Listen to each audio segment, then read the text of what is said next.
Ոստիկանության ծառայողների ֆիզիկական պատրաստվածությունը ոչ միայն պարտադիր պահանջ է, այլև մասնագիտական մշակույթի անբաժանելի մաս, քաղաքացիների անվտանգության երաշխավորման կարևոր բաղադրիչ։ Ոստիկանության բարեփոխումների շրջանակում շատ կարևոր բաղադրիչ է համարվում նաև ֆիզիկական պատրաստվածությունը եւ պարբերական վերապատրաստումները իրավախախտումների եւ հանցագործություններին հակազդելու իմաստով։ Ֆիզիկական պատրաստվածությունը կարևոր է ոչ միայն առողջ ապրելակերպի, այլև ծառայողական պարտականությունների արդյունավետ կատարման տեսանկյունից։ Պետք է նշեմ, որ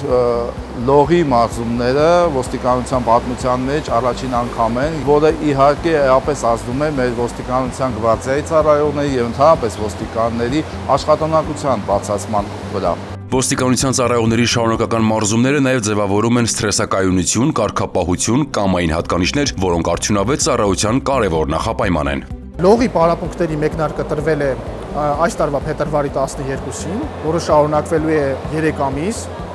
Ոստիկանների յուրաքանչյուրը մասնակցում է լողի պարապմունքներին շաբաթական 2 անգամ։ Սա նորամուծություն էր ոստիկանության համակարգի համար։ Ոստիկաններն բավականին մեծ ոգևորվածությամբ մասնակցում են այս պարապմունքներին։ Մարզումները միայն ֆիզիկապես կոփվելու մասին չեն, այլ նաև դժվարություններին դիմակայելու, արագ արձագանքելու կարողության, ինչն է թույլ է տալիս ոստիկանության ծառայողներին արդյունավետ իրականացնել գործառութային պարտականությունները, պահպանել անձնական ու հանրային անվտանգությունը։